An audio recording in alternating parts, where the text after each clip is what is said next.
segundo tema é IoT, Internet das Coisas.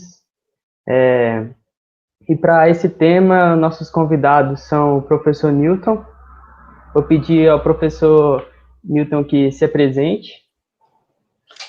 Olá a todos, foi uma satisfação participar do evento com vocês. Obrigado, Igor, pelo convite, né?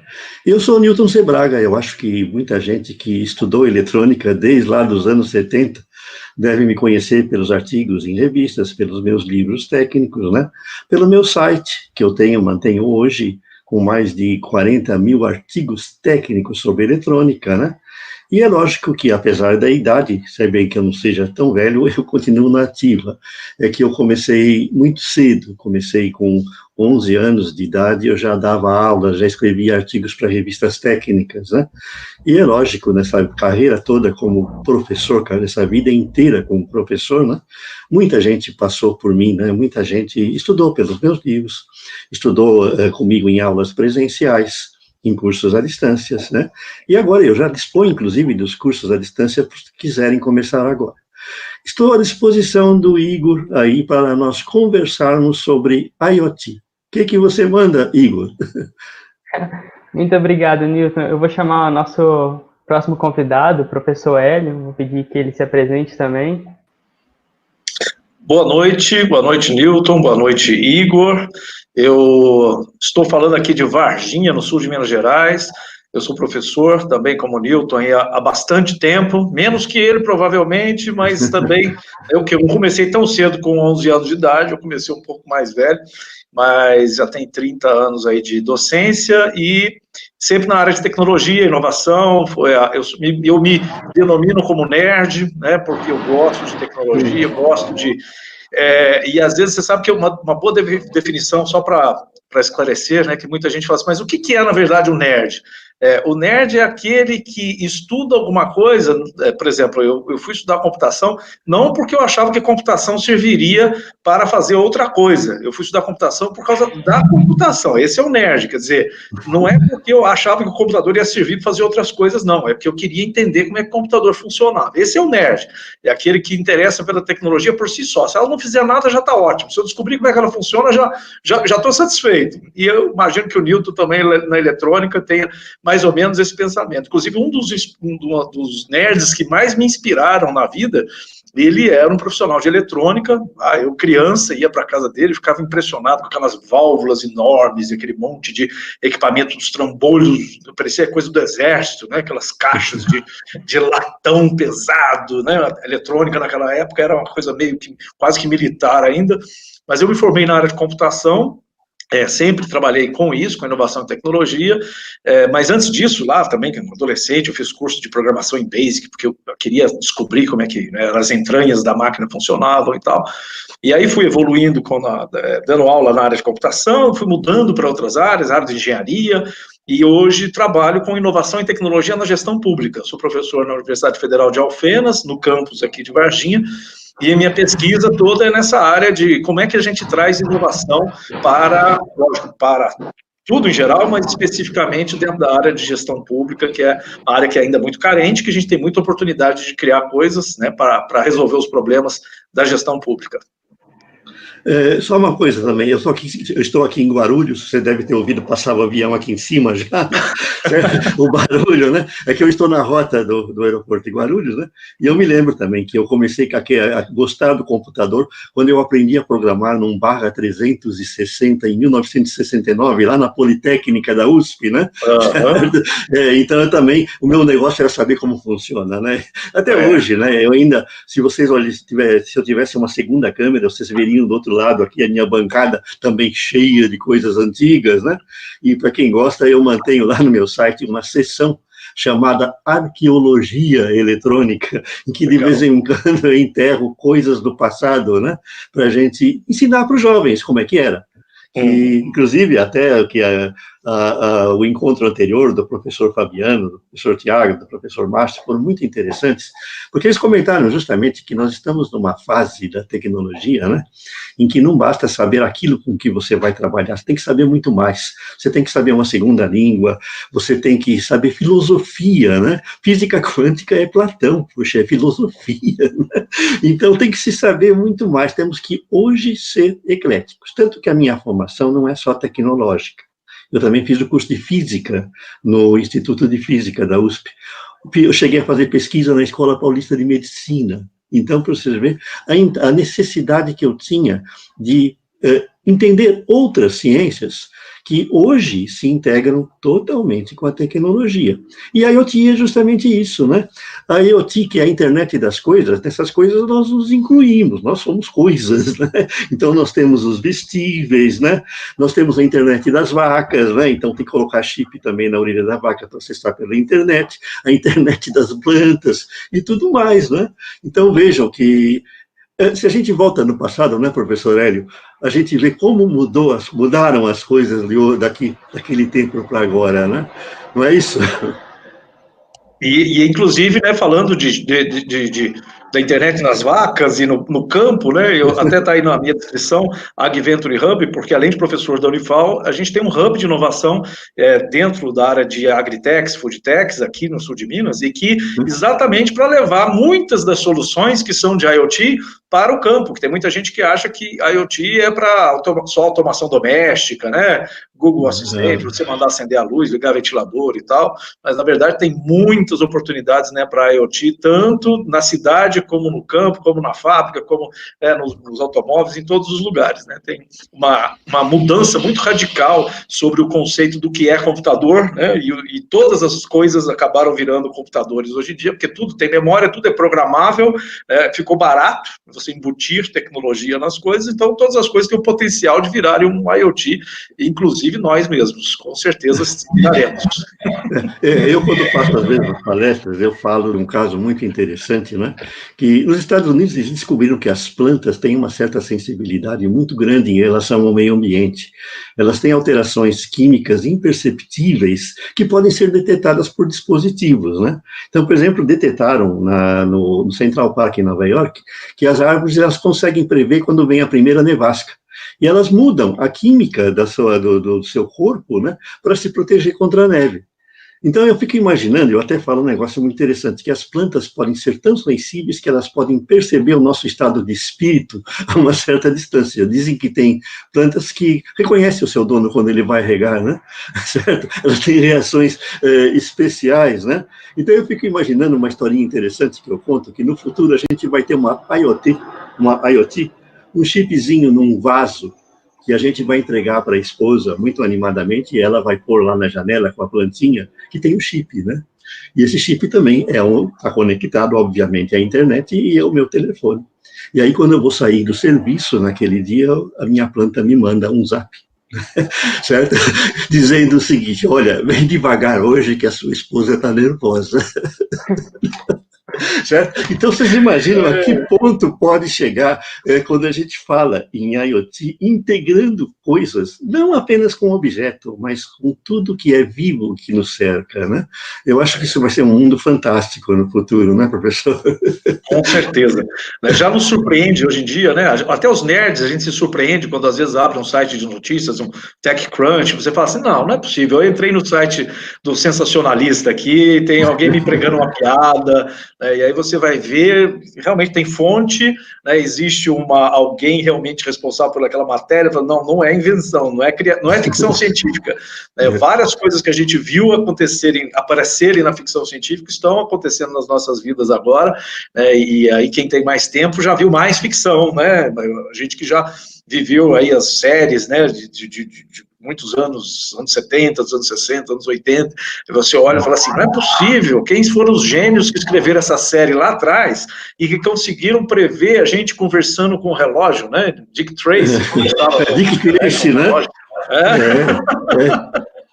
Maxwell Smart, o Agente 86. Agente 86 falava no sapato. O sapato era um IoT naquela época, né? Ele conseguia se conectar com a linha telefônica e conversar pela sola do sapato.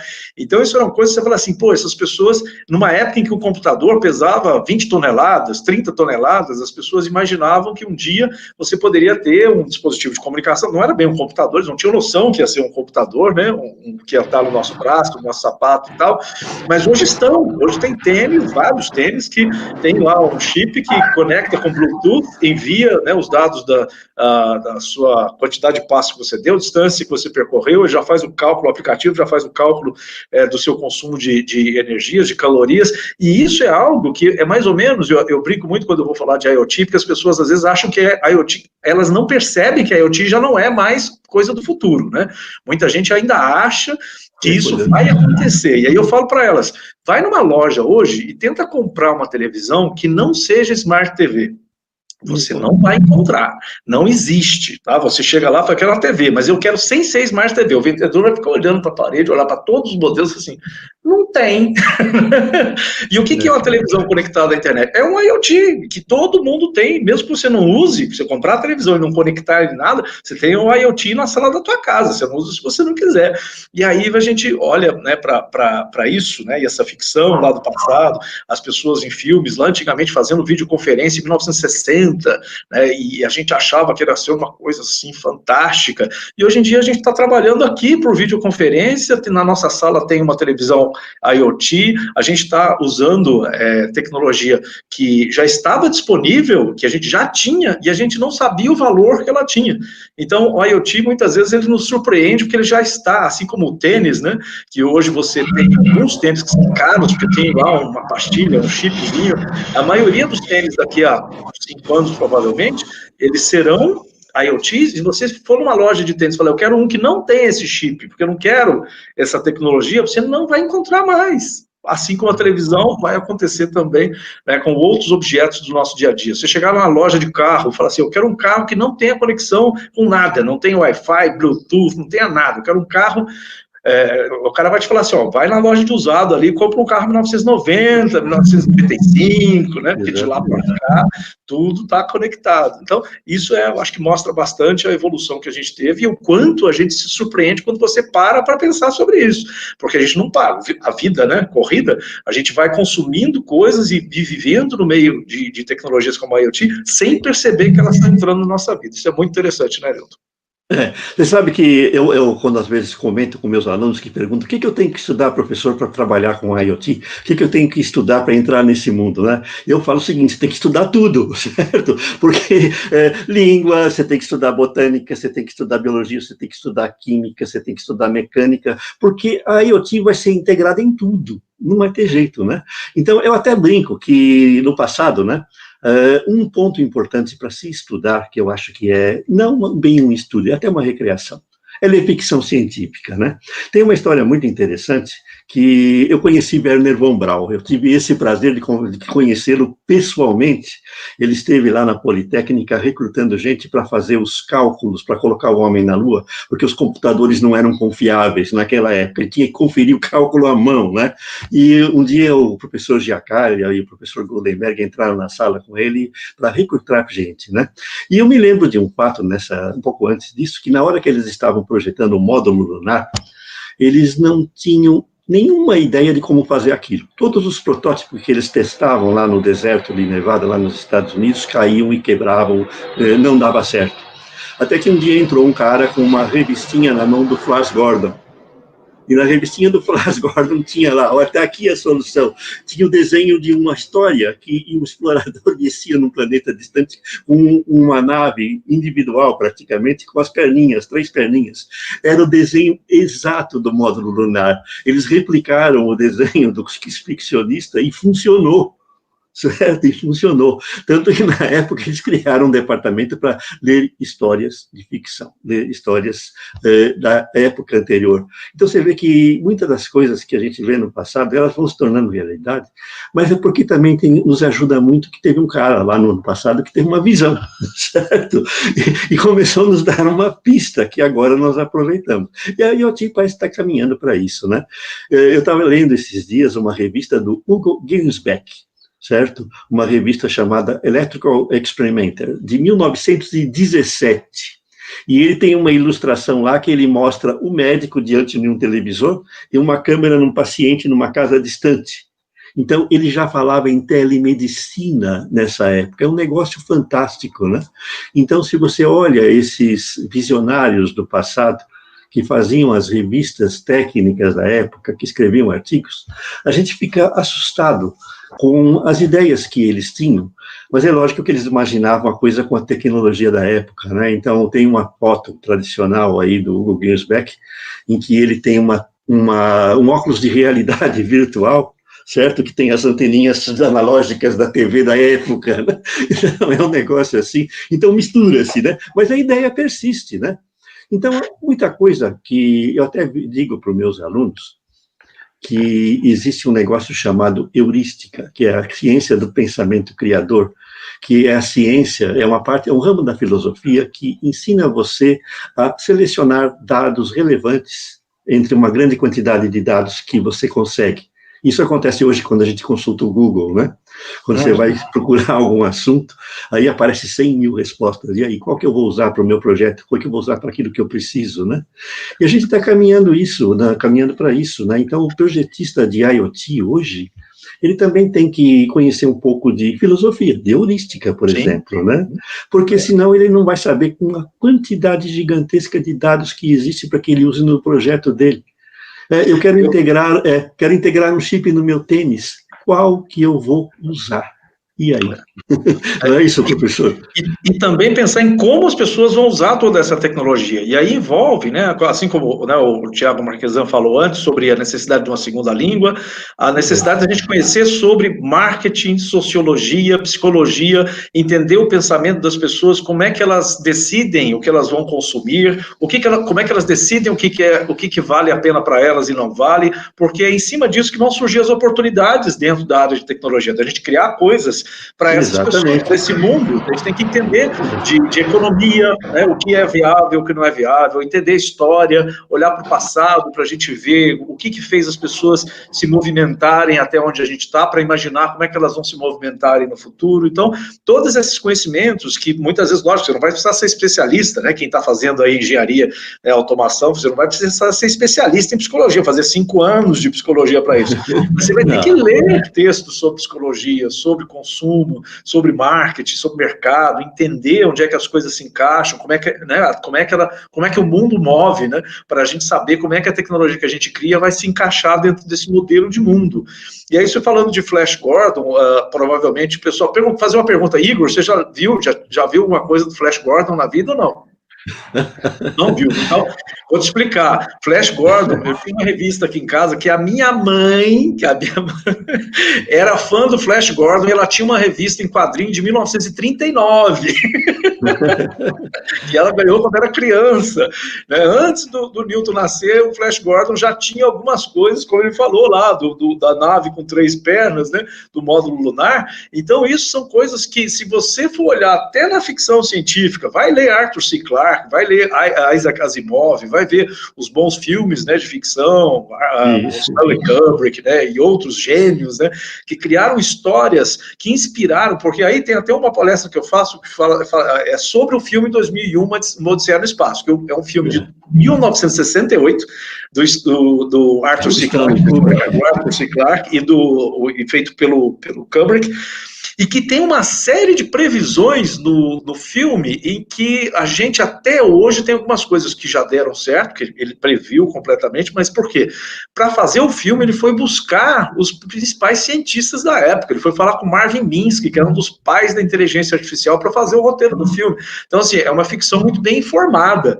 E aí, lógico, esses caras, eles inspiraram muita gente que depois foi fazer ciência, foi trabalhar com engenharia, com ciência, foi para o laboratório, para criar aquilo que eles viram no filme. Que falaram assim, como é que ninguém criou isso ainda? Isso aí é tão legal, quero fazer esse troço. E muita gente está hoje, né, trabalhando com ciência, porque foi inspirado por essas leituras que não são leituras técnicas, né? Lógico, a leitura técnica é importantíssima, o cálculo é importantíssimo, mas tem muita coisa fora, né, dos livros que a gente tradicionalmente encontra na biblioteca, que vão ajudar a gente a entender melhor esses caminhos, essa criatividade que a gente precisa ter, porque o IoT também, ele só se desenvolveu porque as pessoas foram criativas para criar coisas que não eram óbvias, e que eram até hoje são muito questionadas, algumas coisas, se você pensasse, ou há 10 anos atrás, talvez 15 anos atrás, falasse para as pessoas que existia um aspirador de pó, que era um robô conectado à internet, que você consegue ligar uma câmera nele, ver o que ele está trabalhando enquanto você está no serviço, olhar dentro de casa e tal, as pessoas falam, você é louco, quem vai querer um troço desse? E R$500, R$600, um objeto desse, e virou o preço praticamente de um outro aspirador comum que você compraria antigamente. Você sabe, professor, que justamente um dos filmes, né, do Flash Gordon, tem aquela cena em que ele passa a mão assim na frente da porta e a porta abre, né? Então o pessoal falava, isso nunca vai ser possível, né? Hoje a gente não precisa nem passar a mão, a câmera já vê, a gente abre, né? Então vocês veem que tem essas coisas, né? E o Arthur Clarke, justamente, ele é o criador do sistema de comunicação via satélite, né? Ele é o patrono das comunicações via satélite, porque ele previu, né, ele propôs justamente a ideia de que 3 satélites em órbitas geoestacionárias poderiam dar cobertura da Terra.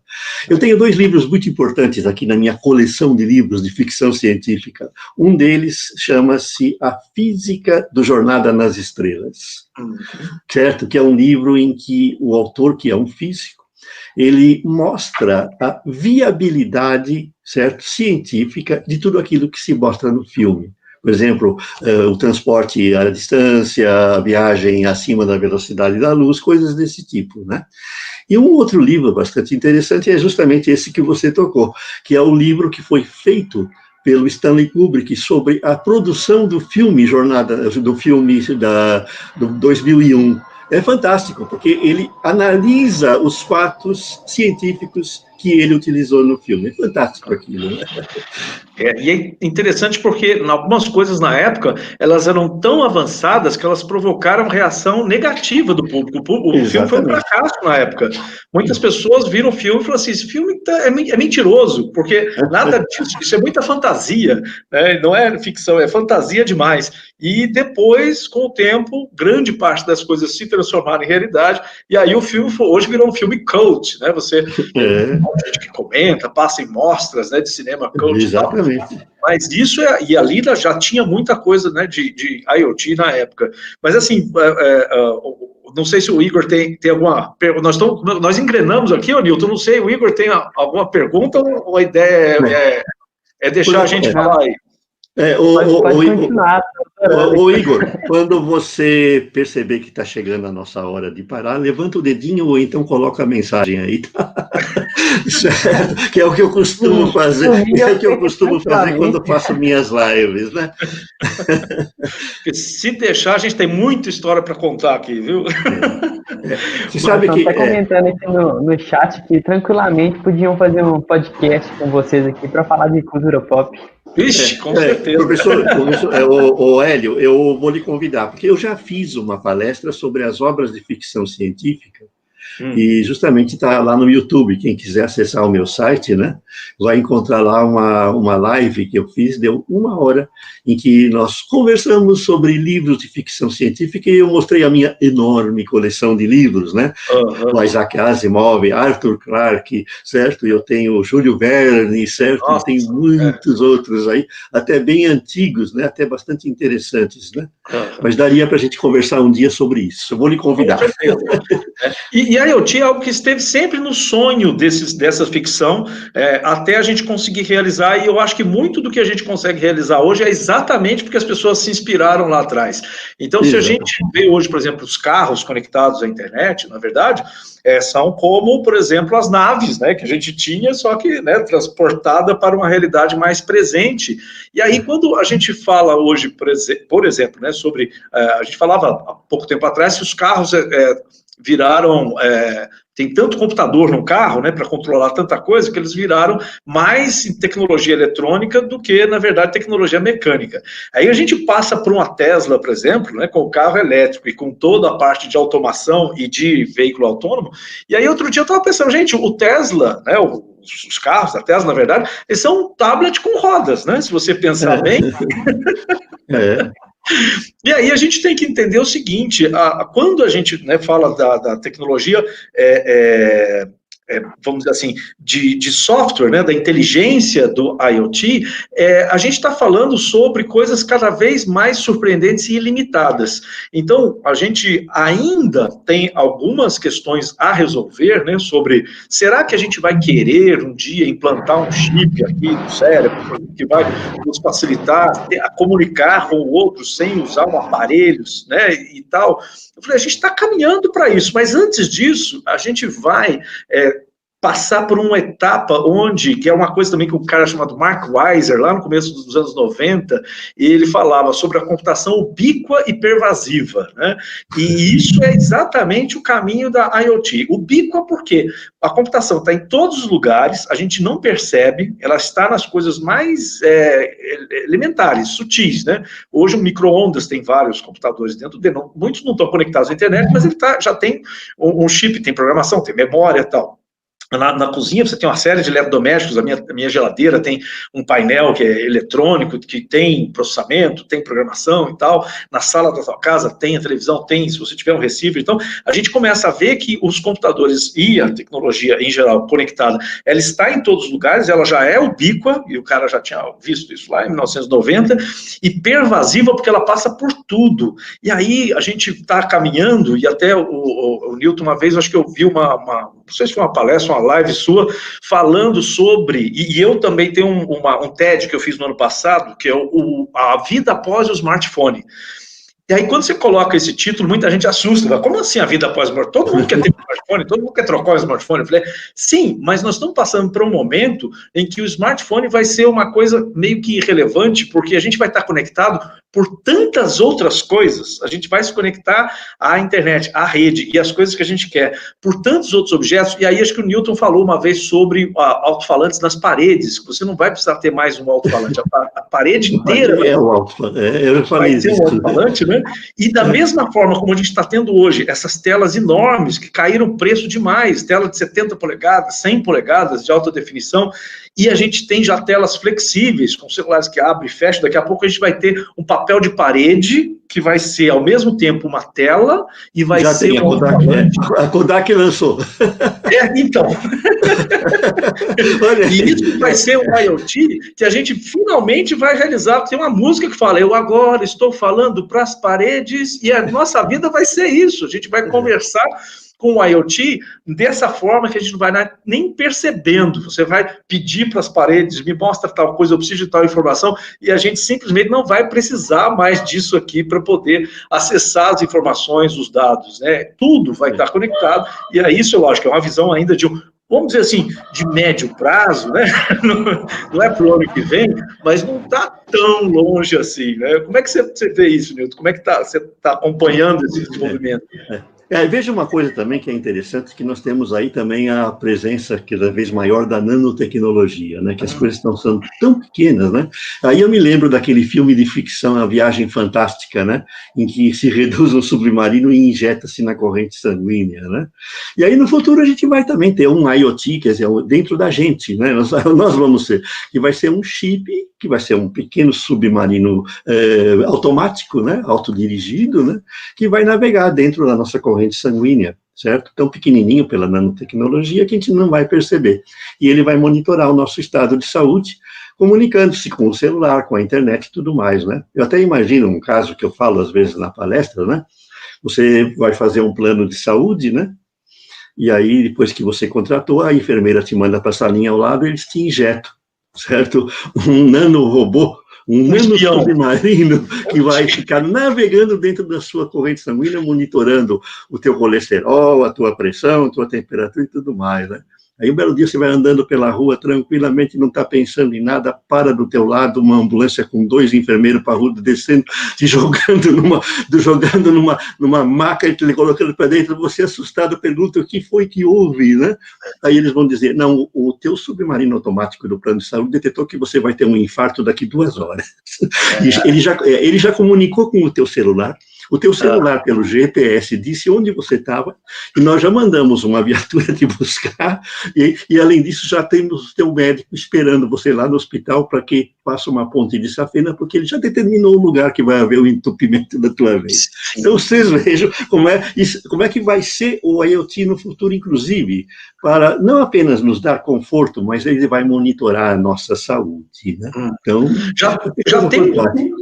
já tem um caso até da Apple, que é um sujeito que foi previsto a partir, lógico, de todo o uso de inteligência e de análise de dados, né, desse sujeito, de várias pessoas que tiveram problema cardíaco. A Apple conseguiu prever que um sujeito ia ter, e realmente entrou em contato, porque ele usava um Apple Watch, e aí entrou em contato com ele antes avisando, olha, procure o auxílio médico, porque pelo seu batimento cardíaco, outras características, né, temperatura e tal, é muito provável que você sofra algum problema.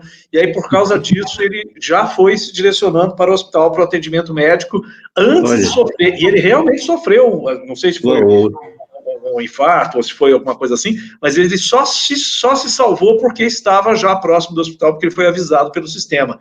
E, da mesma forma, não sei se vocês viram eu não me lembro agora o nome da empresa, mas é o professor Ziviani, da UFMG, ele que desenvolveu um sistema com câmeras que ficam filmando dentro dos hospitais. Um grande problema que acontece, inclusive com falecimento, né, com óbitos de pacientes de hospital, é a queda da maca, porque as macas são altas, lógico, para permitir o atendimento.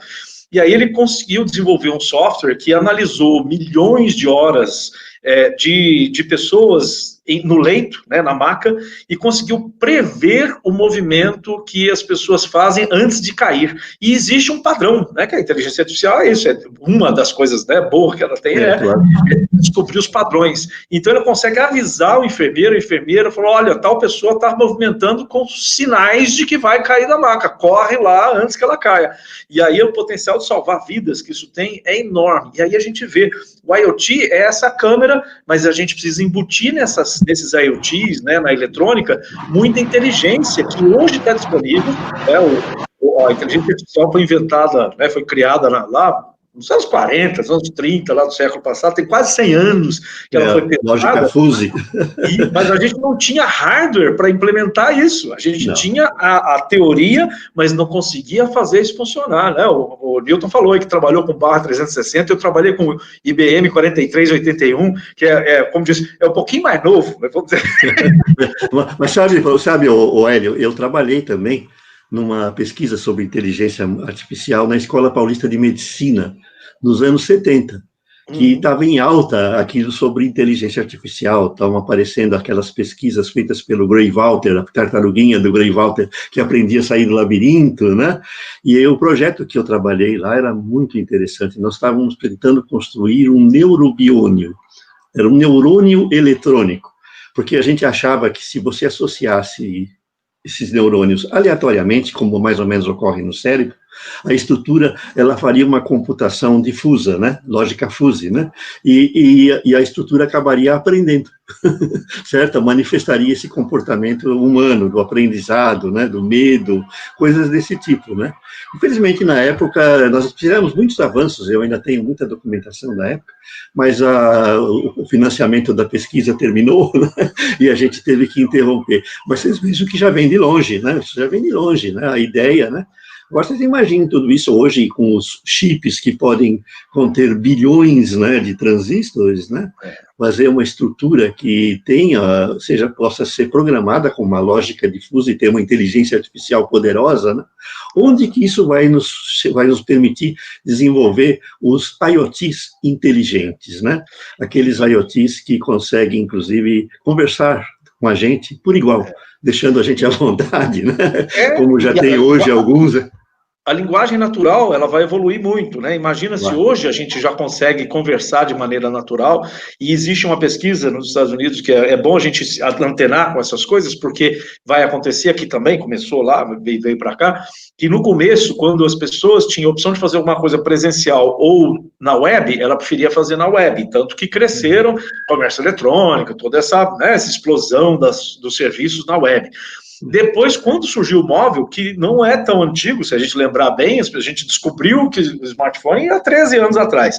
As pessoas passaram a escolher o móvel. Então, se você tem a opção de fazer alguma coisa num desktop ou notebook como esse que eu estou usando aqui, e tem a opção de fazer no app, elas vão escolher o app. E o que está acontecendo agora, um fenômeno mais recente, de 3, 4 anos para cá, é que se as pessoas têm a opção de falar com o computador ou de digitar ou touchscreen, elas preferem falar. Aqui a gente não é uma realidade ainda, porque os sistemas de reconhecimento de fala nossos, eles ainda não são tão bons quanto para o inglês. Porque primeiro o desenvolvimento, né, eles fazem para a língua dessas empresas, né, que são todas lá sediadas no Vale do Silício, e depois eles levam esse desenvolvimento para as outras línguas, né, vão levar para o chinês, vão levar para o espanhol primeiro, depois vai ser para o português, porque apesar do Brasil ser muito grande, a gente fala um dialeto meio restrito aqui, né, dentro da população mundial, o português é pouco falado.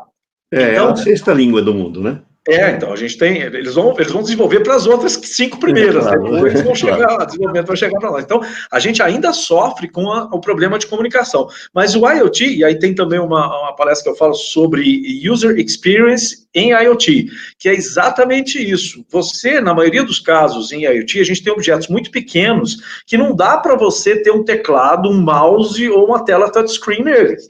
Né? A maioria dos objetos, né, que a gente está pegando e transformando, por exemplo, se eu pegar uma caneca dessa e transformar num IoT, eu não vou ter aqui, posso até ter uma tela touchscreen aqui e tal, mas é muito mais fácil eu comunicar com ela e perguntar, quantos graus está o meu café aqui? Vou queimar minha boca ou não, né? E ela já me fala, né? Eu converso com ela, já me fala, olha, melhor você dar uma sopradinha, espera mais 5 minutos antes de tomar esse café, senão vai queimar o beiço aí.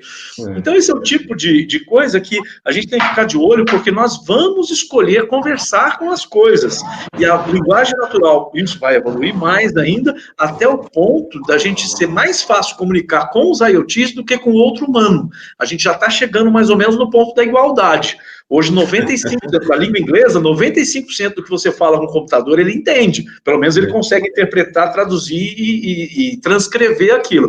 Não é que ele vai entender o sentido. Isso ainda vai demorar, talvez, um pouquinho. Mas 95% é a nossa linguagem. Essa conversa que eu estou tendo com vocês aqui, vocês não estão entendendo 100% do que eu estou falando.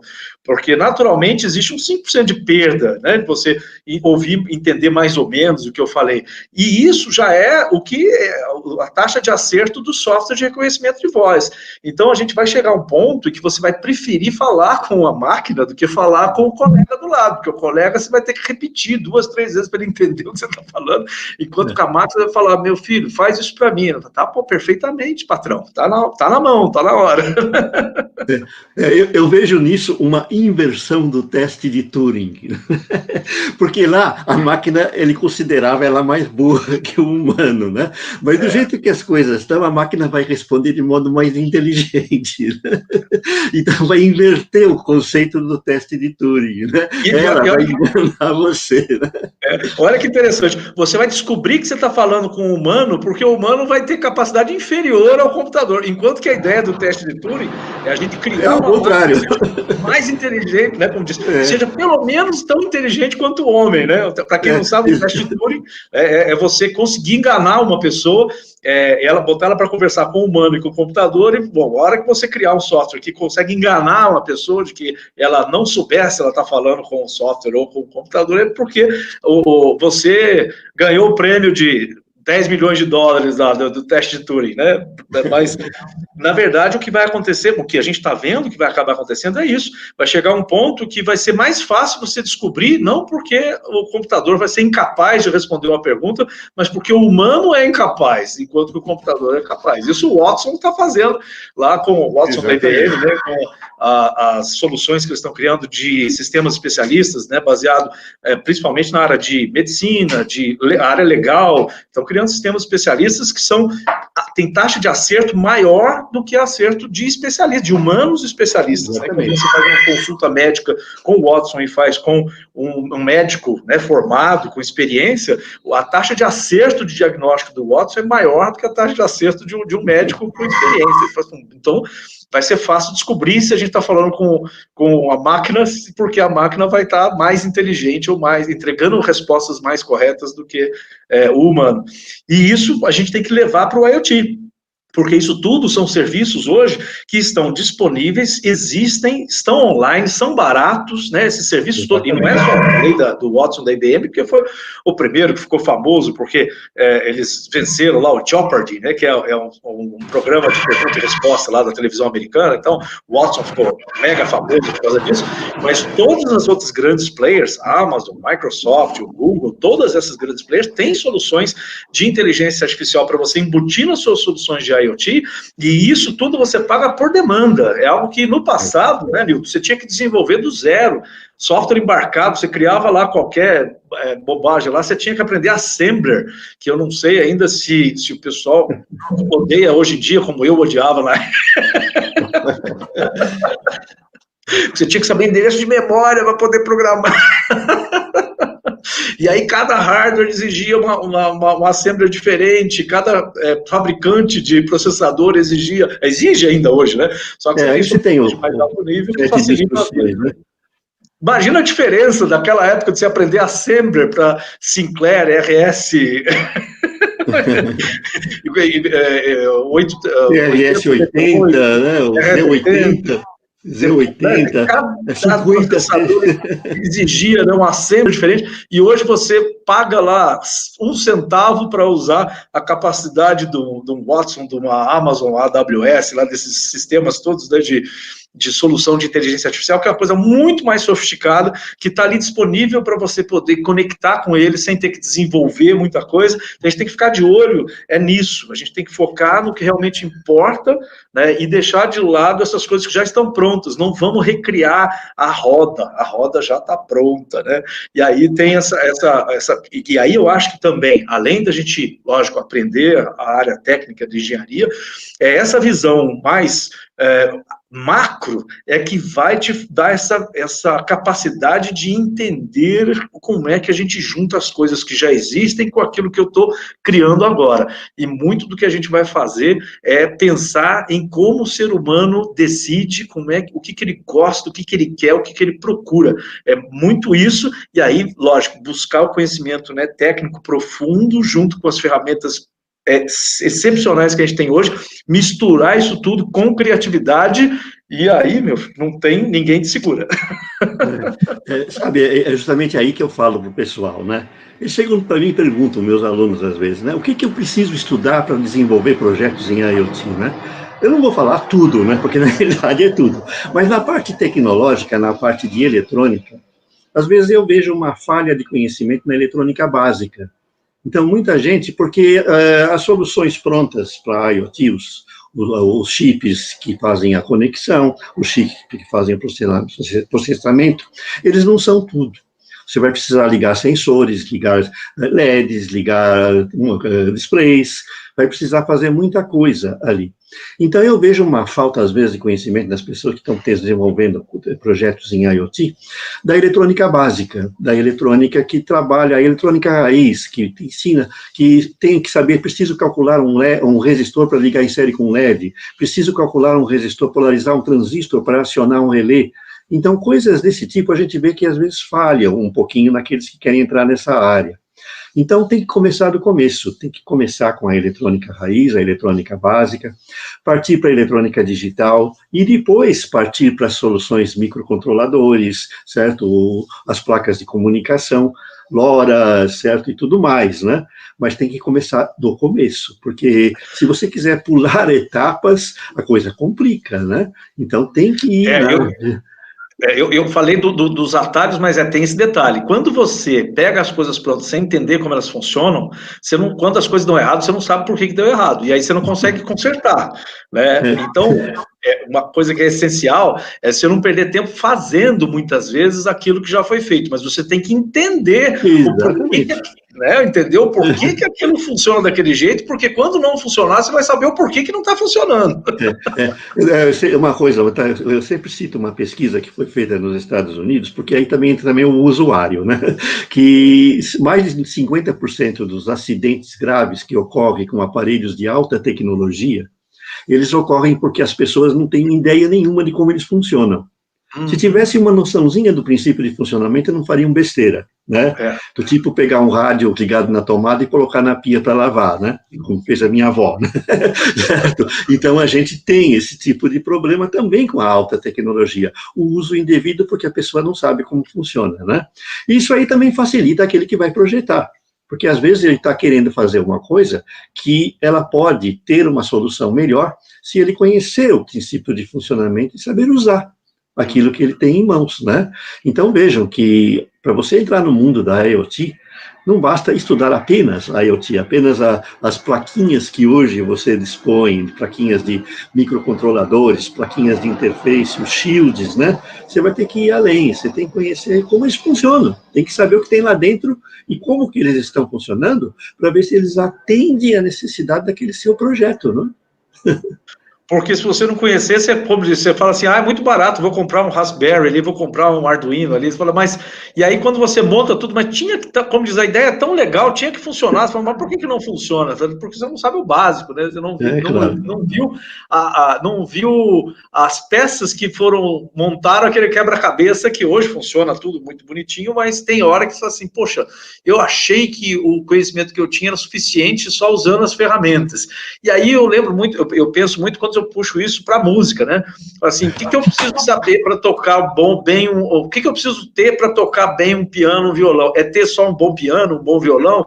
Não, eu tenho que ter o conhecimento da música, da teoria musical, para poder, tem que ter talento, lógico também, né? Criatividade, mas não é só você ter uma boa ferramenta, a gente tem que entender os melhores músicos são aqueles que entendem, que têm uma relação próxima com o seu instrumento. Da mesma forma, os melhores engenheiros, os melhores técnicos são aqueles que têm uma relação próxima com a ferramenta sua, né? Então, você tem que ter esse, meio que amor mesmo, né? Igual a música, o músico mais talentoso é aquele que ama aquilo que faz. E muito do que a gente faz, né? E eu acho que aí entra muito do meu que eu falei logo no começo, eu sou um nerd, né?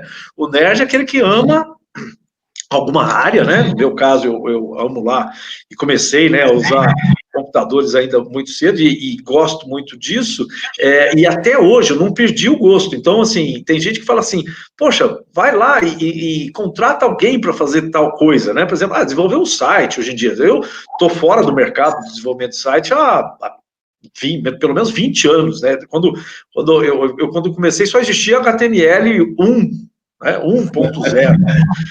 E aí, quando eu comecei a interessar por web, e agora, recentemente, eu tive que criar um site, aí eu tinha que falar assim, bom, vou contratar ou vou desenvolver? E, poxa, eu sempre gostei de desafios, né? Por que não desenvolver? Fui lá e desenvolvi. Demorou, né? Cansei um pouquinho, perdi umas noites, tive que pedir ajuda para muita gente e tal. Então, às vezes, a gente tem que gastar um pouco desse esforço. Se você gosta mesmo de alguma coisa, né? Você vai ter que quebrar a cabeça, aprender coisa que você não gosta, para poder complementar as coisas que você gosta. Né? Faz muito sofrimento, suor, mas é também uma satisfação muito grande quando a gente chega lá na frente e fala assim, nossa, olha só o que eu fiz, tanto tempo parado sem mexer com isso, e aí aquela história de eu aprender a andar de bicicleta e você continua com a mesma habilidade, só não tem o treino, aí é só treinar um pouquinho que a gente volta. Mas na área de eletrônica, eu fiz um ano de eletrônica, antes de fazer a faculdade, eu fiz um ano do curso técnico. E aí eu vou confessar para vocês, eu só parei, eu não fui para o segundo ano, por causa do ferro de solda. Porque eu não tinha habilidade manual, eu adorava a eletrônica em si, né, eu saber como funcionava, a história, as disciplinas, né, eletricidade, eletrônica, física, eu gostava muito daquilo, mas quando ia para o laboratório eu tinha que fazer, na época era só solda, né, e transistor, e resistor, e capacitor, então na hora que tinha que montar na época a gente não tinha nem protoboard, não, se tinha, na minha escola não tinha. E aí você tinha lá que queimar os dedos ali para conseguir montar. Eu desisti do curso por causa disso. Mas nunca perdi o interesse pela teoria, né, por trás da eletrônica, da elétrica. E isso foi muito bom, porque me facilitou a entender as coisas. E aí também entra o que o Tiago Marquesan falou sobre a segunda língua, né? O inglês ajuda muito, porque muito do que a gente vai trabalhar dentro dessa área, né, de engenharias em geral, você vai ter acesso primeiro às coisas que são publicadas em inglês. Quando eles já vêm em português e estão disponíveis para você na sua língua, já é coisa que todo mundo sabe, já está ultrapassado. Você tem que estar ali na ponta, e muitas vezes a gente aprende por dedução também, né, Nilton? Você olha uma palavra, que é uma palavra técnica, mas você consegue enxergar ali a tradução dela, já sugere para que ela serve, já é um meio caminho andado. Você não precisa procurar no dicionário ou perguntar para alguém. Não, isso aqui deve ser para tal coisa, né? Então, sabe que isso é importantíssimo, né? Eu fiz um bom inglês, né? Tanto que eu escrevo meus livros em inglês diretamente, né? Eu tenho 17 livros publicados nos Estados Unidos que eu escrevi em inglês, né? E eu mantenho atualmente, para quem quer aprender, uma sessão no meu site chamado Inglês Instrumental. E é um inglês dedicado totalmente à eletrônica. Então, por exemplo, você vai escrever um datasheet, você desenvolve um projeto IoT e tem que escrever um manual de instruções em inglês. Então, você tem que saber usar o termo correto. Né?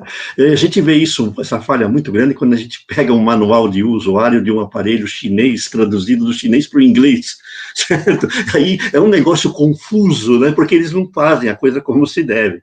E você mesmo que se está pretendendo fazer uma pós-graduação numa universidade do exterior, você tem que conhecer inglês, certo? Tem que saber o inglês técnico, né? Por exemplo, a palavra may, can e should, ela tem significados diferentes quando você utiliza ela num datasheet. Se você usar erradamente, você pode induzir a erro no uso do componente e no uso do aparelho. Né? Então, é importante você não apenas saber o inglês para comunicação diária, para comunicação no dia a dia, se você for fazer uma viagem para o exterior, visitar uma exposição, mas você tem que conhecer um pouco do inglês técnico, certo? Saber como escrever uma documentação técnica, né? Lá no meu site vocês vão encontrar muita coisa sobre esse assunto, eu estou até preparando um curso sobre isso, né? O inglês instrumental, né? O inglês aplicado à eletrônica. Como você faz uma frase num datasheet sem deixar dúvidas, porque é importante isso, porque pode comprometer o seu produto e até a segurança de quem usa. Então, vejam, né? Eu, felizmente, tive, assim, uma formação boa no inglês, né? Eu também aprendi francês, certo? Fiz 5 anos de francês, cheguei a colaborar com revistas francesas também, né? E aprendi um pouco aí, o espanhol é lógico que a gente, é mais fácil da gente dominar, né? Pela semelhança, pela facilidade, tanto que eu mantenho um site hoje em espanhol, e eu fui revisor de uma revista técnica que era editada na Argentina e no México, né? E também tem diferença, mas o grande problema também Eu me lembro que, conversando com um amigo meu lá dos Estados Unidos, que era o revisor dos meus livros lá, ele falou: Newton, você escreve muito bem, mas esses dias eu peguei o livro de um autor inglês, e ele é americano, e ele usou para a palavra ajustar um circuito. O inglês usa uma palavra que para o americano significa engravidar. então ele falou, eu peguei o texto do cara e ele falava que tinha que engravidar o circuito. Eu achei esquisito aquilo, mas depois eu fui descobrir que lá na terra dele, ele usa aquela palavra para dizer ajustar. Nós temos essas diferenças do português. Eu tenho um amigo nosso que nos acompanha, às vezes, pela internet, e ele é de Portugal, né? E lá você não fala que um circuito eletrônico tem 2 etapas de amplificação. Você fala que um circuito eletrônico tem 2 andares de amplificação. Então, tem essas diferenças, né? Então, mesmo no inglês técnico, se a gente não tomar cuidado, a gente pode incorrer em problemas. É por isso que é importante você dominar o idioma, né? Eu recomendo que se estude, né? E para quem quiser saber um pouco mais sobre o risco de você não fazer as coisas, deixar as coisas muito claras e muito óbvias, o risco de comunicação, lê a história do engenheiro Murphy, porque a lei de Murphy é exatamente isso. O Murphy, ele deduziu que ninguém ia fazer aquela besteira, então ele não colocou no manual, ele falou assim, não, isso aqui ninguém vai fazer, então eu não preciso. E aí o cara fez, e o cara morreu, porque, né, a história, né, não sei se é lenda ou não, mas o sujeito foi usar lá um equipamento que o Murphy projetou, o Murphy falou assim, não, eu não preciso colocar isso aqui, porque isso aqui é óbvio, né? E aí ele não colocou no manual de montagem lá do equipamento, o sujeito foi usar o equipamento de teste lá e sofreu um acidente grave, se não me engano morreu lá, é a história do início da lei de Murphy. Então, além de você ter conhecimento de eletrônica, automação, robótica, mecânica, né, das áreas de software, de inteligência artificial e tal, a gente tem que saber se comunicar e comunicar bem, de maneira específica dentro da nossa área, né, a linguagem, o jargão técnico da nossa área, e saber comunicar de maneira eficiente, pensando nisso, pensando, né, com empatia lá, de quem está lendo. Quem lê isso aqui vai entender o que eu estou falando? Não posso deixar as coisas subentendidas, porque não, e o risco é muito grande, muito alto, né? E na área de engenharia, principalmente, a gente tem alguns casos gravíssimos, né? Não seria só de comunicação, né? Muitas vezes também é o azar, né? Que entra no meio da história, mas a gente, quando dá chance para o azar acontece. Então, lê a história da lei de Murphy lá, que você vai ver a história como ela é interessante e como é que a gente tem que pensar, né, dessa forma, né, de forma lógica, precisa, comunicar de maneira precisa, né, para você conseguir entregar um produto que seja seguro, eficaz, né, para o seu cliente, para o seu usuário lá da tecnologia. E aí, o Igor, eu acho que está quase encerrando o tempo, você tem alguma coisa a dizer? Não, eu vou agradecer muito vocês, eu vou subir aqui o Fábio também, que ajudou a gente a organizar o evento. Então, como batemos às 9 horas, né, eu vou dar um tempo para vocês dar as finais, né, e eu vou fazer 2 perguntas aqui. Uma pergunta é para o Hélio, que o pessoal que pediu para ele falar um pouco mais da empresa dele, que está aí junto com o nome dele. E voltando um pouco para o POP, o pessoal questiona muito a questão dos ciberataques, né? E se a gente não estaria caminhando para 1984, com o problema da internet está muito atrelada à nossa vida, a ponto da gente não conseguir se desvencilhar dela. Quer começar, Newton, ou eu começo aqui? Não, você pode falar, eu acho que eu já estou aqui no final, deixo por sua conta, né? Tá, joia.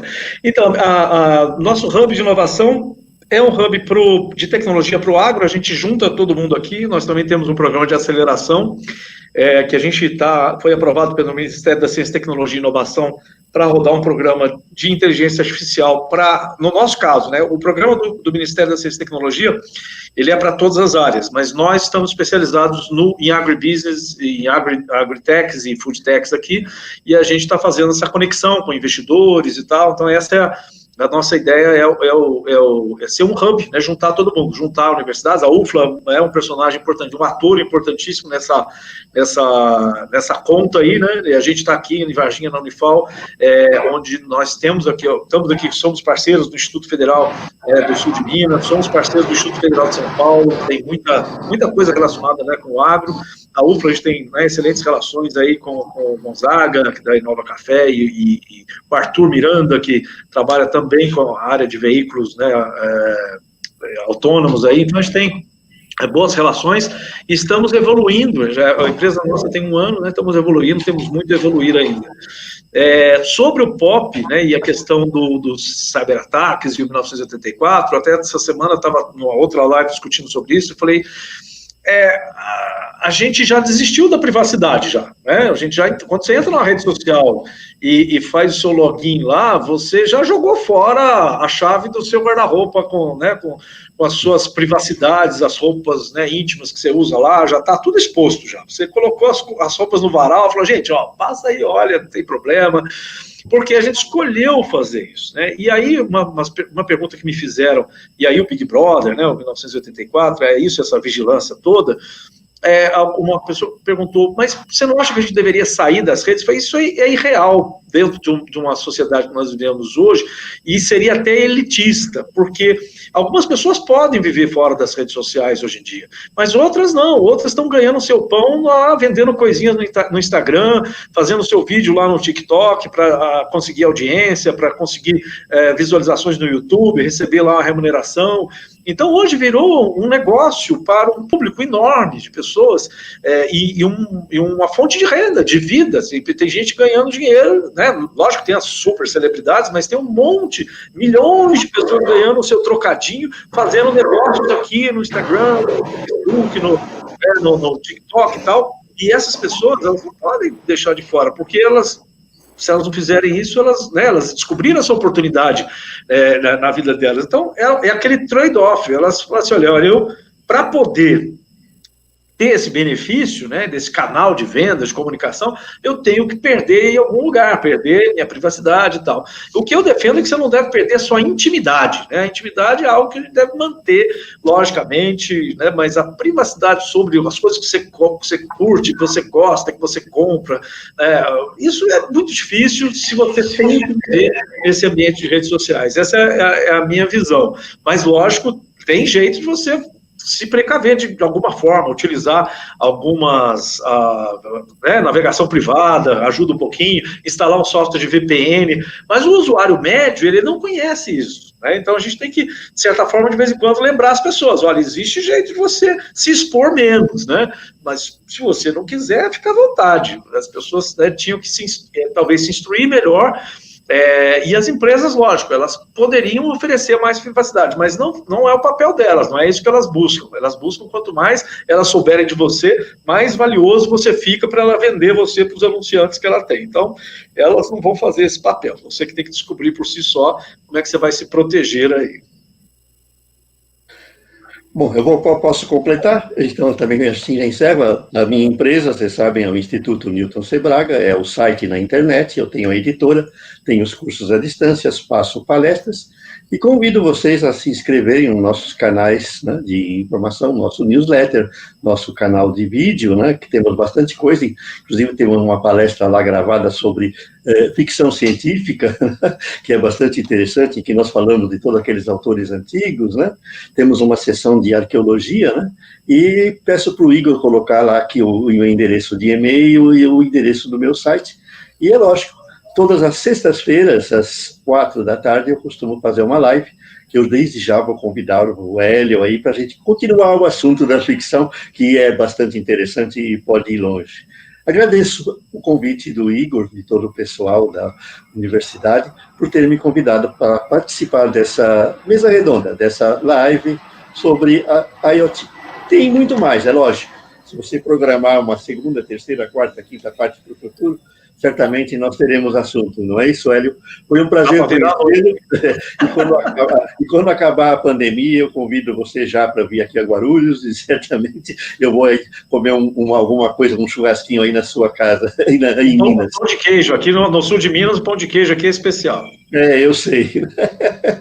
Falou, então. Muito obrigado, Igor, e obrigado a todos que nos acompanharam. Muito obrigado, Newton. Espero que a gente mantenha algum tipo de contato, né, que a gente possa se ajudar ainda. Queria também muito agradecer o Hélio, a participação, espero vê-lo mais aqui com a gente. Você gostaria de falar alguma coisa, professor Fábio? Bom, boa noite, né, a todos aí, professor o Hélio, né, o Newton Braga. Prazer imenso ver vocês aqui nessa noite, nesse bate-papo, né, acabou sendo um bate-papo muito descontraído, diferente dos outros que nós fizemos. Foi muito bacana, muito legal.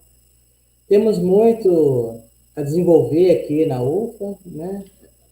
Temos principalmente focar um pouco aí na automação na parte do agronegócio. Estamos focando um pouco nisso. Li bastante já artigo seu, viu, Newton? Já repassei bastante também, viu? Nossa, foi muito didático, muito explicativo. Parabéns, aí uma carreira brilhante, né? E eu fiquei até surpreso, porque eu não tinha percebido que eles tinham convidado você tinha aceito esse convite. Porque estamos aqui iniciando a automação, né? E estamos com grandes desafios. Então, para esses nossos alunos, né, que estão começando aí nessa profissão, que eu acho que é uma profissão de futuro, né? Com certeza. E aí, nossa, assim, grande satisfação ter vocês aqui. E com certeza nós vamos, né, Igor, ainda solicitar a presença de vocês em outras lives, talvez temas mais específicos. E tudo de bom aí, agradeço imensamente aí a presença de vocês, ok? Muito obrigado. Só fazer uma despedida. Aqui eu estou sempre aí ia muito, né, a UFLA, agora não estou indo mais, porque a gente está aqui trancado em casa, né, embolorando dentro de casa, mas eu vou sempre participar de bancas aí do André Zambaldi, agora já é aposentado, com o Grusman, e o Rony Ximenes também, da educação. O Rony foi colega nosso aqui em Varginha, então tem muitos amigos aí na UFLA, e espero voltar a poder visitá-los presencialmente, né, novamente, assim, porque aqui pertinho, para o Newton que não conhece, Varginha Lavras dá 90 quilômetros de distância aqui, dá menos de uma hora de viagem, é sempre um prazer a gente reencontrar Conheço as duas. Conheço as duas já. Ah, é? Que bom. E assim, só um último recado, primeiro agradecer, né? Obrigado pelo convite para o evento. E tem um outro TED que eu fiz, que eu falei sobre a vida após o smartphone, que é do ano passado, mas teve um que eu fiz em 2014, que é sobre singularidade tecnológica, que me ocorreu aqui agora, que várias coisas que eu falei lá na Singularidade Tecnológica 2014, que pareciam absurdas, mais ou menos como a história do filme do 2001, Odisseia no Espaço, né? Pareciam absurdas em 2014, já aconteceram. E ainda vão acontecer. E a singularidade, a previsão de que ela aconteça no final dessa década, 2029.